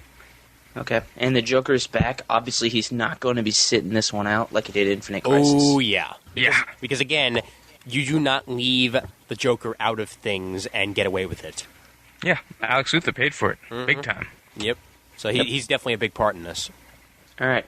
Going down, we got Granny Goodness, Black Mary, Mary Marvel, and Eclipso, two of which we have yet to be seen in Countdown. Well, whenever I see Granny Goodness, I can't help but imagine her voice from the Superman animated series in Justice League Unlimited. Granny says, be a good boy. But I like the fact that she's in this, or he, or whatever the fuck she is, because she's a good character, but I'm curious as to what the hell she's going to have to do with Mary. I mean, does that mean that she's going to be a Fury? I don't know. I mean, it's difficult to actually understand, why Mary would be going down a path like this, because, I mean, is she really that scorned by the Marvel family for not giving her back her powers? Well, She looks also pretty happy here. Mary looks pretty happy. Yeah, look at Jean Lauren though. She's like licking her lips at Mary Marvel. Like she's really. Jean Lauren has joined the other side. Seduction of the innocent. Yeah, definitely. And I think Eclipso is working with Darkseid and Granny. Certainly possible. I'm not going to say yes or no, but it's certainly possible. All right, so we got those three. Going down, we have Hippolyta Shield again, only assuming. Yep. Since she's a villain now. We got a broken Green Arrow dashed upon the rocks there. Yeah. Mm-hmm. Anything what that means? His heart's getting broken. Black Canary says no at the end of the wedding special. I doubt that. I doubt she's going to say no. I really maybe the doubt she's death gonna of maybe the death of Connor. No, Hawk? no, don't you dare! You dare! I'm just throwing it out there. Don't you Death of even Speedy? speculate it? Ooh, Speedy. Or anger. Green Arrow gets angry and breaks an arrow across He his quits. knee. Maybe he quits being Green Arrow. He could. I To think raise sin. that Because I know they're not killing Ollie. They're not killing Ollie. no, they can't because they just killed him. You know, Yeah, exactly. And I don't want them to kill Connor. I mean, I'm with you on that. I don't want. Yeah. They've killed enough Connors. Okay. Yeah. Okay, what about not killing, but like paralyzing or injuring gravely? I doubt They cut off. They cut off his No. fingers. I highly doubt it. I think What better way to cripple an archer than to cut off his fingers? what better way to retire a superhero than getting him married? Yeah. The end of Green Arrow as a hero, Yeah. and he becomes the like the new Alfred or something. I don't know. Well, no, you don't even need him as that. I mean, because you have Red Arrow. I mean, you could just have Green Arrow as a supporting character in Black Canary's book. Or he can be Mr. Mom with what's her face, the little girl that Black Canary saved. Yeah, Sin. Right? Sin. Yes. Yeah. Oh, what, Yeah. Okay. Right. Yeah. Oh, What is Right that? next to Yeah. Eclipso's feet, we have the Black Racer's skis. yes. And what's that box next to it? I have don't no know. idea. Is that related to what's It's got a hole in it. Well, yeah, it definitely has a hole in it. But is that related to the journey in space? Whatever his name is, the hero that just came back. Animal Man? The one with the sun symbol on his chest. Captain Comet. Captain Comet. There you go. Yeah. I don't know. Oh, I was trying to make a Dick in the Box reference. I don't know. You know, cut a hole in the box. The dick in a box. Yeah. All right. Yeah. So Black Racer skis are broken. Again, death of a Death new of New god. Gods. Yeah. Yep. Yeah. Death of the New Gods. Definitely. Also, I think next to that box, it looks like a wand. Or is that just the other end of the Black Racer ski I think pole? that might be the other end of the ski. See, if it's a Yeah. wand, maybe it's like the Weather Wizard's wand. Ooh, that could Because be. we saw that broken in The Flash recently. That could certainly be. Yeah. Yeah. Yeah. Right below that wand-looking thingy, the Crime Bible. Yeah, that's the Crime Bible, right? Definitely. For sure. Yes. Okay. Yes. And the Crime Bible certainly looks like it could be associated with the blood on Lex Luthor's hands. And Lex Speaking Luthor of looks like he got Lex kicked in the Luthor. junk. Yeah. Lex Luthor looks like he's been watching Superman too much. Yeah, and he has yeah, I've said this before we recorded, he has no crotch. No, none whatsoever. Yeah. He lost it in a kryptonite accident. What can you say? He's a grower, not a shower. No, and but right next to him is Piper pointing at him, and he goes, "Look, he has no junk." And Penguin's like, "Oh, what do you want me to do about that?" What does Lex Luthor have to cry about? Everybody else here looks happy. Okay, we'll get into it later, but maybe because the world's ending and he can't have anything, he won't have anything to take over. Well, it could be that, or it could be the fact that he's officially lost everything. You know, Yeah. he's broke. You know, he no longer has any standing in the population at all. Nobody will listen to him. Not even the villains of the world. After what happened in Villains United, he is absolutely a broken man. So something's got to happen where he's going to try and take out Superman. It's going to fail, and he's just going to crack. Mm-hmm. So that's it. That's definitely what I think it is. Okay, let's go up and then over to the right with the Supermans. We got Kingdom Come Superman, Cyborg Superman with this new parallax symbol, which I think is cool. It's in the same S-Shield design. Yeah. And also Black Suit Superman. With Mullet Man. Ooh. Okay, I'm Thoughts gonna here? throw out something here that's been mentioned on the forums and a couple other places. Black Suit Superman is Earth 8 Superman. What's Which- Earth 8? Yeah. Earth 8 was what a lot of our new superheroes were going to be in the original pre-crisis. Oh, you mean like Kyle, Donna? Mhm. Okay. Yeah, That yeah. Earth. Okay. I'm That makes going to guarantee that is Connor in Earth 8. Ooh. It's a full-grown Superman, just like the Black Zero that was introduced in Superboy. Yeah. The same sort of idea there. This is going to be a Superboy that grew up and was turned against by his society, and he ends up teaming up with Cyborg Superman. Well, wait a minute. But why would Lex be so unhappy then? Because Connor was his son. Because Connor's going to do it without Lex. Not on Okay, this I see what planet. you mean. Yeah. I see what you mean. Not on this Earth, maybe not. Yeah. I mean, for all we know, well, again, this is not his son. This is a different Connor. It could be a completely different father for all we know. Right. Yeah. But it is certainly possible, though, that Connor, just scoffs at Lex and says you're a joke and just, turns away. Okay, so wait, did you guys notice the glowing glowing hand of Kingdom Come Superman? It's got an Atom symbol Yes, if on you it. look at the high res, the Atom symbol. Now, I like can't. Ray Palmer. I can't see the high res. Where's the high res? the high res is on on a different Newsarama. post. Yeah, it's on a different Yeah. post in Newsarama. But Let me news. now, is that Captain Atom or is that the Atom? I think it's the Atom, because Captain Atom, it would be filled in with red. Okay. Captain Atom is no more. He's now Monarch, remember? Yeah. Yes. So, Okay. is Also, it, if you look closely, that Kingdom Come Superman's eyes are red. ooh. Okay, hold on a second. Let me find it. Okay. Now, I've got two ideas here. Either he's crushing Atom in his hand right now. Mm-hmm. Okay. Or he's keeping him there. Or he's keeping him there.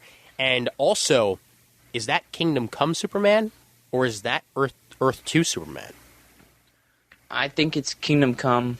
They've said in interviews and shit that the next big JSA storyline is going to be called Thy Kingdom Come. Uh-huh. It was, it was previewed in that JSA #1 that we did like 4 times. Yeah. Um, Yeah. and also at the end of 5252, Kingdom Come is like Earth 51 or something. Something like that, yeah. It's in Earth now. Yeah. So that is a parallel Earth Superman. He's no longer a vision of the future. Okay. All right. Well, I mean, I'm all for that, but like I said, it is certainly a possibility that could be because you remember Rising from the Grave was another one of the shots in JSA of, I guess, what could very well be Earth 2 Kal-El. Yeah. Yep. So that could be either one because both of them had the gray sideburns. Right. Yeah. Cyborg Superman looking very happy. Yeah, I don't think we really need to explain that too much.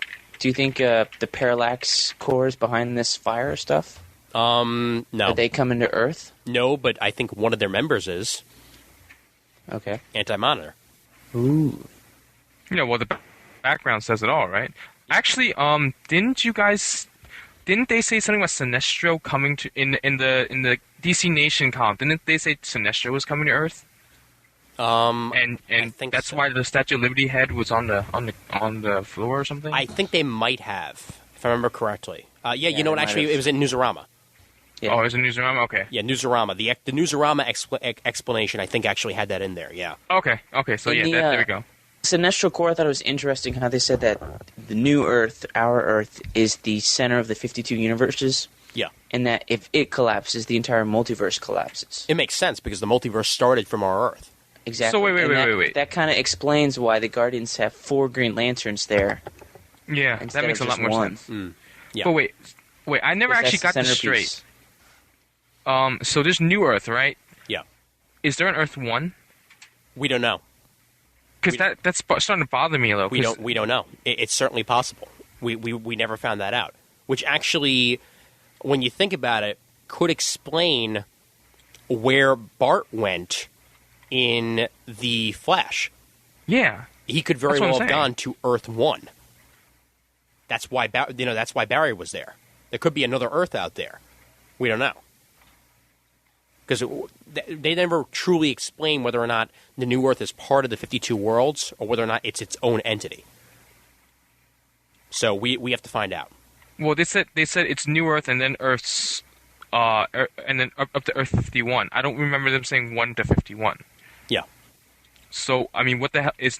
So then is New? See, this is my thing. Is Earth 1 post-crisis Earth or is it pre-crisis Earth 1? We don't know. We don't know. Yeah, that's the thing. That's really starting to bother me. Yeah. Now. Wow, that could break open a lot of things right there. Oh, you're damn right it could. Yeah. Yeah. Yeah. All right, so we move down the image. All right. Yep. Moving down, we got the Trickster, Desaad, and the Penguin. What is Trickster holding? Trickster is holding the Piper's pipe. Yeah, that's what I thought. Okay. Here's my question, though. Currently in the countdown and stuff, that's the old Trickster, right? Yes. He wears a hood and a big cape. Yes. Yeah. But this guy is dressed in the young Trickster's uniform. Ooh. And he looks with a younger. button-down shirt and the iPod. Yeah. He doesn't necessarily look younger. He could be the same age. Okay. So, I'm confused. It's possible that Ethan might have just fucked up. Or he does say, I'm really hot from running in this cape. I'm going to wear my button down. But he also has long hair. He has He long moves hair. to Florida. He moves to Florida. Yeah, actually, or, again, for all we know, this could be another Earth's. This could be Kingdom Come Trickster. Because it's possible that the young Trickster is already all grown up. Yeah. Okay. Desaad looking way too happy for Darkseid's statue to be on the ground. I don't even need to get into Desaad. This guy is a creepy motherfucker. Yeah, he's looking at Trickster, so I'm thinking they have a plan that I think he's whatever. looking at Lex. He also happens to be wearing like the exact same cape that Death wears in Marvel Comics. Yeah. Yeah. Yeah. But I think he's looking at Lex because the Penguin's pointing at Lex. Yeah. Yeah, that could be it. I think or so, he's just too. looking off into space. He's like, Well- no, he's looking at Lex like, I took his package. Well, I Yeah. think the Penguin rises to power through his new legitimate means from the Penguin Lounge. Yes. Merchandising and all that shit. Yeah. Okay, but wait a see minute. Detective Comics. Look at the So feet. I'm thinking that the Penguin Oh my God, yeah, wow. is now the new criminal underlord or Well, whatever. this is important. Look He at takes Lex's spot. both of their feet. Right. Well, One look- standing on Superman, Batman, and Wonder Woman's sword. Yeah. Well, no And one's. isn't from the 52 cover. But Penguin is standing over Batman. At Well, Batman's that- cape and cowl. That's That pretty makes symbolic. sense, though. That Yeah. makes sense because he's a Batman villain. But nobody's really stepping over Wonder Woman's sword. I mean, they're It's around just sort it. of there. And But Superman's why being. is Trickster standing on Superman's cape? Yeah, see, that's the thing. Well, it's certainly possible that Trickster could have something in his arsenal that could really mess up Superman, like, say, Kryptonite. Because Trickster does, well, he plays tricks, just like the Prankster. Yeah. Prankster's taken down Superman before. Trickster's Yeah, the so, same, like- the same bag of tricks. But right. they've never crossed over yet. He's a Flash rogue. I mean, what's going to bring him to Metropolis? We don't know. And I guess that's what we'll find out on Countdown. Yeah. Oh, we forgot the Kirby boom tube thing. Yeah, I think that's actually it's a microscope. I don't know. I mean, at this point, we're not going to know. I don't want to know. I don't know whether or not it's a boom tube or something like that. To me, right now, Boom tube generator. it could be something you get on the back of comic books for 99 cents. I don't really care. You know, let's just find out eventually. That's what I'm for. Woot. Okay. All right.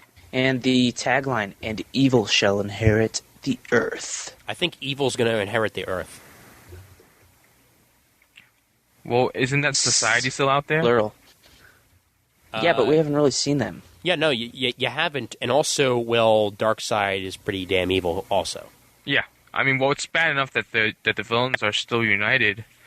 You can once you throw in the evil new gods, Desaad, Darkseid, and you've got Mary Marvel corrupted by Eclipse. So that's those are some big guns there. Yep.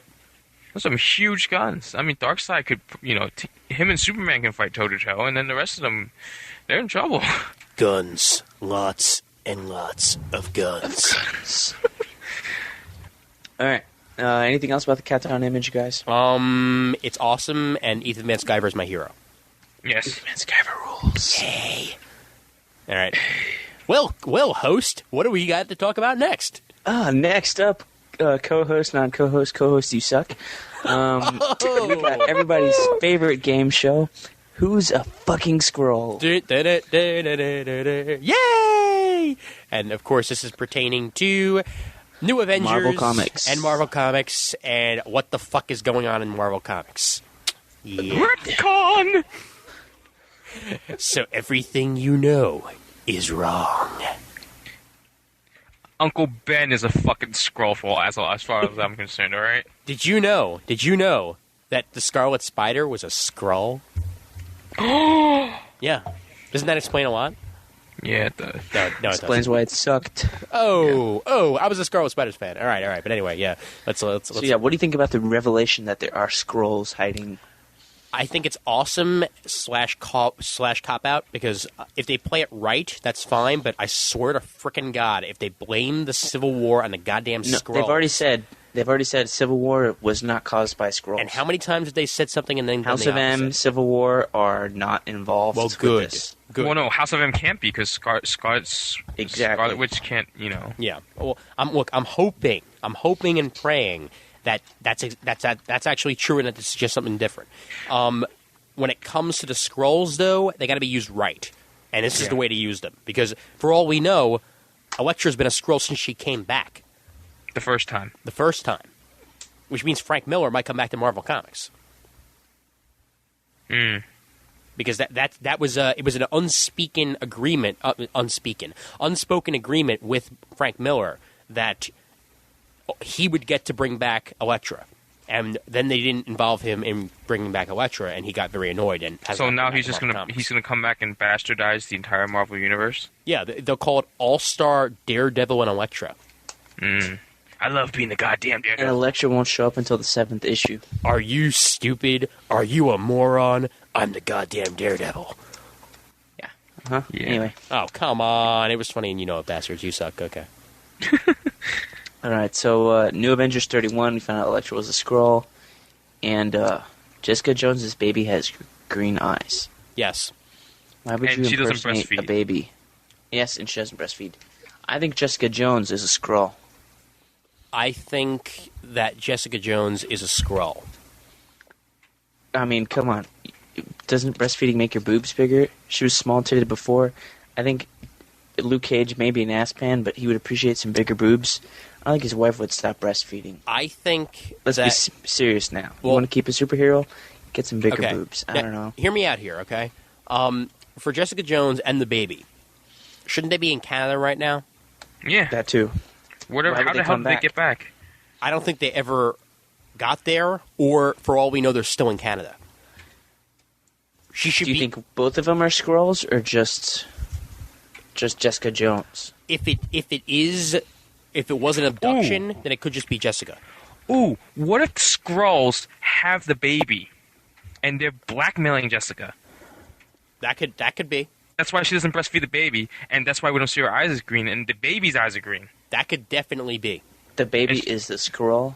And the Skrull and it's a spy, and it's like spying on what's going on with the New Avengers. And the Skrulls have. If you're a Skrull, what kind of an idiot are you that you have to be the baby? No. Because think about it though. That's the best way to infiltrate. Yeah. Nobody is expecting the baby. Exactly. So in the movie version, they're going to get Damon Wayans, and they're going to put his face on a baby's body. Exactly. Yes. Yeah. And- Well, no, because if Little you man, take a hero, anybody? if you take a hero, you start asking questions about you start interrogating them if they make a mistake. Like, oh, Peter, how about that time we first met? Oh, I remember that Iron Fist. It was blah blah blah blah. Oh, okay, fine. I know you. See, like if the hero, you got the hero suspicious, but then if it's not actually them, it'll like what if they beat the crap out of, say, I don't know, Spider-Man because they think he's a Skrull and it turns out to be the baby. See, the baby's it's the most inconspicuous one. hey, well, how about this? What about Spider-Woman? Yeah, that's kind of. It's like, gee, the one that's like backstabbed everybody at least 6 times. Come on, It would make perfect sense, though. It would make perfect sense, but so obvious. It's too obvious. But for me. how long? I mean, she's been talking to Nick Fury since 18 or something. Were those Spider-Woman Nick Fury issues? Yeah, but she also disappeared a lot. Yeah. So, I mean, it's certainly possible that one of those times she disappeared, she came back a Skrull. I think That's Nick true. Fury's a Skrull, because the real Nick Fury wouldn't have sat on his ass during Civil War. No. I don't care whether I'm he not- invaded a country. No, or I'm not. I'm not for that. I'm not for that at all. I think they could go that route, but they're not going to go that route because Maybe is this why he's still in hiding? Because he knows there's a Skrull invading. Maybe. that could be. That I'm could- ready for them to bring him back. I'm so sick and tired of them going, oh, Nick Fury gave me this. Oh, I'm talking to Nick Fury and Captain America. Well, no, you're not. He's not there in the panel. What the fuck? It's all assumed. Hey, do you think that anybody other than the New Avengers are Skrulls, though? Okay, Oh, how about Iron Man? Because everybody's gonna. No. Yeah, I didn't think so either. No, it's too easy. He's just a douche. It's too easy. He's just a douche. Because everybody threw that at me at Midtown the other day when I went to pick up New Avengers. Oh, what if he's a Skrull? He set up Civil War. He went out to space with the Illuminati. And I'm like, yeah, but it's like they said that they wouldn't retcon Civil War. So if we really believe that they're not going to retcon Civil War, then he can't be a Skrull. He cannot be a Skrull. What would be Hank Pym, Skrull. Ooh. Oh my God. Because he was kidnapped in Civil War. He Dude, could have been gone at any time. It's not only that, but what better way to get rid of Hank Pym as a wife beater than to say that years ago he got replaced? And that, I don't want that. Well, it would explain Yellow Jacket's behavior. But that was since issue 18. Wasn't Stan Lee still writing it when he was beating people? No. That's right, true believer. No. Yellow Jacket was way after Stan Lee. Okay.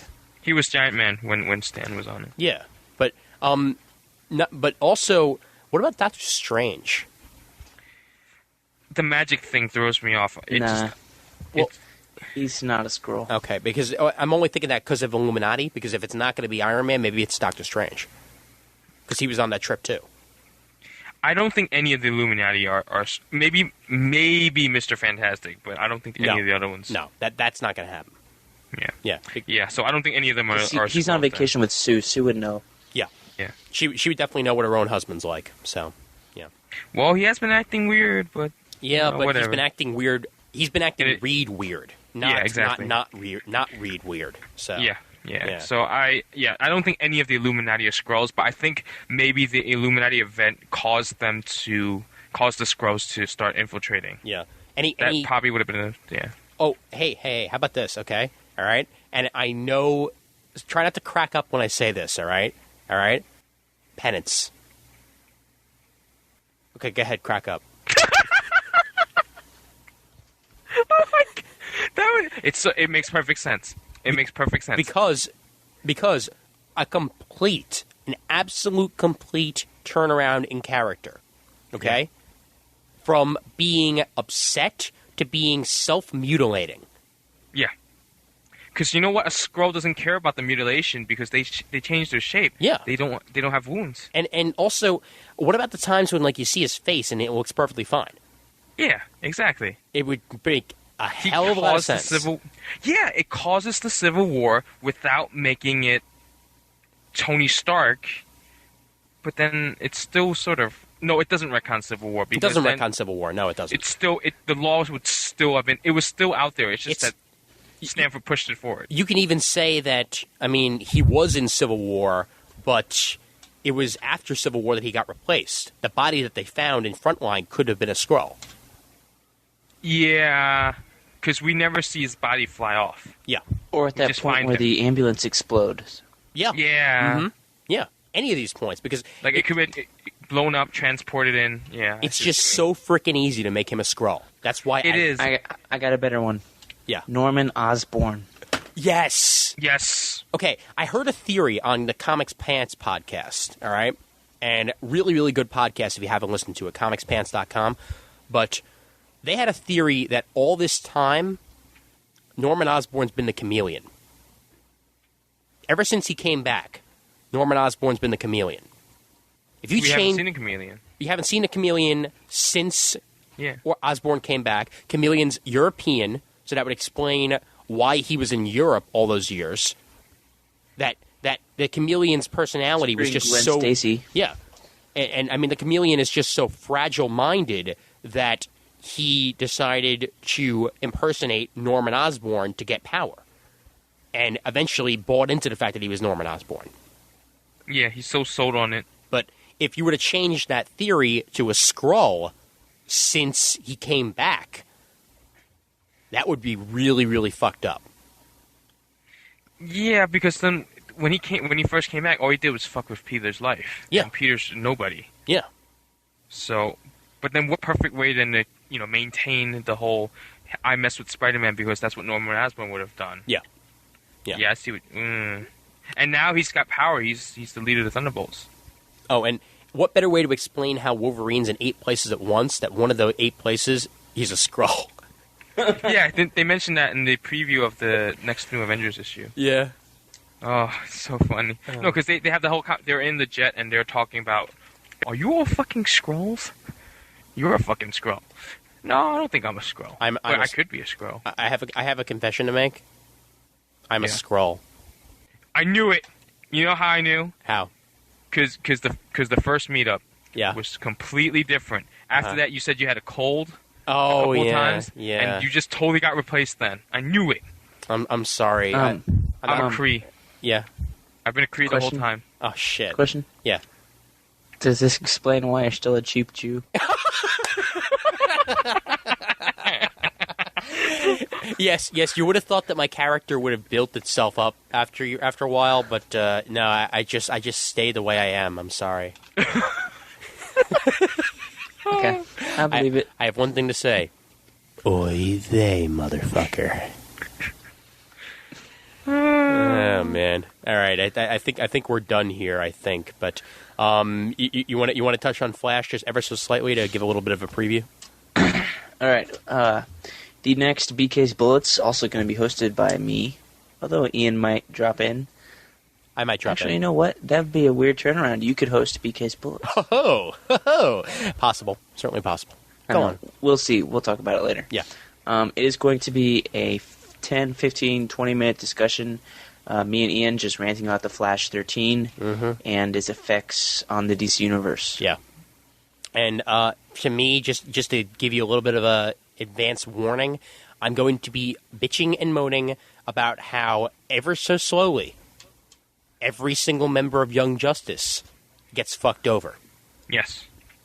Because So true. at this point, there are 2 members of Young Justice that are still operational. 2. That's it. 2. What the fuck? What Lobo. the fuck? Wonder Girl was a part of Young Justice, right? No. Yeah, Wonder Girl and Robin. And Robin, no, yeah. you can't count Lobo because that was Slobo, his clone. Yeah, exactly. I'm not going to count him, but Yeah. you Red know, Tornado? everybody else is either retired, dead, powerless. Red Tornado. Oh, yeah, Red Tornado. Okay, yeah, that's true. Yeah, but he doesn't count. He got fucked over a couple times. He's immortal. He's Okay. freaking Whatever happened perfectly to Snapper immortal. Carr? Where's I think Snapper He Carr? took the picture I think in the Joker ate him. JLA7. Oh, we did? Okay. Oh yeah. I thought Okay. the Joker ate him. Or something. Snapper. Okay, cool. So yeah, that's going to be the next BK's Bullets. Look for that somewhere around episode 49 or 30. Yeah. Oh, and I'm in the beginning stages of planning out an episode of Raging Bullets that I might be on. It's in the way, way future, though, because it's after their giant episode 50 celebration, so it'll be in like 4 months. But, I'm also going to be on Raging Bullets for the Blue Beetle segment. They announced that a while Oh, ago. cool. That'll be during episode 50. Awesome. Yeah. And, Raph, you have yet to be on, right? Sorry. Achim. Go ahead. Achim. Sorry. So, Raph, what do you got? I'm supposed to be recording a Geeks Unite sometime soon. It's going to be about Green Lantern Sinestro Corps special. It's there's also we're going to do Transformers the movie review of it and Spider-Man Reign. That will be out within the next week or two because my hard drive with all the stuff like my bumpers and my intro music, my outro music, all that stuff is on there, so I can't access it as of right now. You want to know who I think a Skrull is? Optimus Prime. Oh, that would totally destroy my It makes childhood. perfect sense. I mean, come on. How else can he transform himself from a truck into a machine? You know? I mean, unless you have Skrull DNA going, it just How doesn't else make any does he sense. go from a red truck to a blue truck with red flames? Yeah, exactly. That's true. Exactly. Wow. But then how the hell does he open the Autobot Matrix of Leadership? How did he get lips? Yeah, those lips are... Oh boy, yeah. But and Raph has himself a brand new bumper as well that you'll be hearing on the show. Tune into that one, folks. Yeah. And, So, Ian, what do we got upcoming on Comic Timing? well, upcoming on Comic Timing, sometime in the next couple of weeks, possibly even sooner than that, we're going to have finally the what comics are going to be like in 20 years. And what I want to do with this is I'm putting a shout-out out there to anybody, and I mean anybody, who listens to Comic Timing, who has a microphone. I want your audio comments for this episode. I want to know from everybody out there who wants to be a part of the show what you think comics are going to be like in 20 years. 3 minutes or less. Let's say that right now. 3 minutes or less, unless you have something really awesome to say. Unless you're David D. Unless you're David D., unless you're Steven from Just Another Fanboy, John Mayo, that sort of stuff. Well, John Mayo could be on the show for all I know. But... Unless you're cool, less than 3 minutes. Yes. Okay. Try to make it 5 minutes or less. How about that? Yeah, all right. 5 minutes or less. If you're over that, I'm not going to kill you. Audio comments. One, no girlfriend talk. But yeah, I want people to be a part of this. I want to know what you guys feel about comics in 20 years. So give me your audio comments. Send them over to comictiming@gmail.com, or even PM me on the forums with a link if it's too big to be sent by email, and I'll put you on the show. So I definitely want your opinion on that. As of now, it's probably going to be H. Dutch 007 himself, and probably also going to be joined by Mr. Comic Book Noise himself, Derek Coward. So this is all, again, preliminary, but we talked about this in the past, and it was actually brought up by H. Dutch himself. So we're hopefully going to get that going sometime soon. So keep yourself posted to Comic Timing. Also have some other episodes in the pipeline that are still being worked out, and I'll let you guys know when those are actually available. And you know where to get them because you're listening to the show. Word up. Word. So, yeah. All right, well, I'd like to thank my two fine panelists tonight for showing up. Oh, what? And, giving us your perspective on Mocha and the DC poster. You're quite welcome, Brent, and I must say, it is absolutely lovely being on your podcast. Oh, well, I thank you, Ian, even though it's not really my podcast. I owe it all to this great young man named Raf Suhu who got me inspired to podcast. Whoa, wait a minute. Oh, I thank you. Whoa, hold on here. Wait, just, all right, fine. All right. Remember, the world may be divided, but these geeks are united. One listener at a time. All right, folks. In and around. All right. All right, the email for Comic Timing is comictiming@gmail.com. You can check out Comic Timing at www.speakgeekspeak.com/Comic Timing. You can also find us on iTunes or any of those iPod podcast device thingies. Check us out. Leave us an iTunes review. Dig us at dig.com. You can also dig all the other podcasts. It's on the forum. Go check it out. Thanks you for you guys. And remember, there's always time for comics. Check us out on the forums, and we're a proud member of the Comics Podcast Network. DJspodcast.com/forum, graciously hosted by the folks at Comic Geek Speak. And as always, everybody. As always. Right, As 3, always. 2, 1. There's always, time for comics. comics. Bye.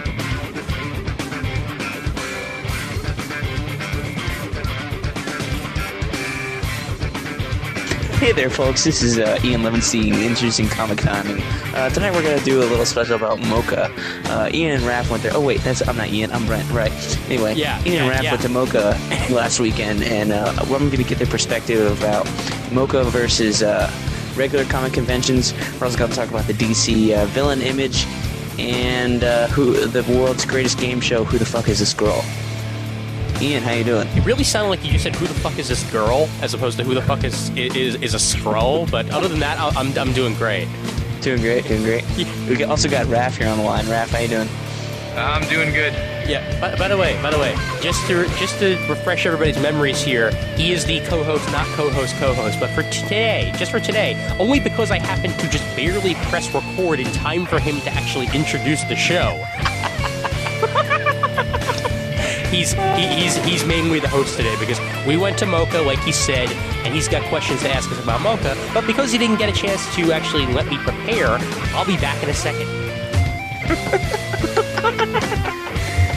I was just kidding. I didn't know I'd go on forever. It's a Van Skyward. We can start that over if you want. Oh, God. Oh, that was fucking hilarious, actually. Blooper reel. All right. So, brain dead. Brain no function well without ear. It's only 11:35. Give me a topic. I didn't go. It's 11:35, man. Give me a topic and I can form a question about it. Okay, Estimating fine. bears. You didn't think we were going to really spend 2 hours on Favorite Mocha, creators. did you? All right.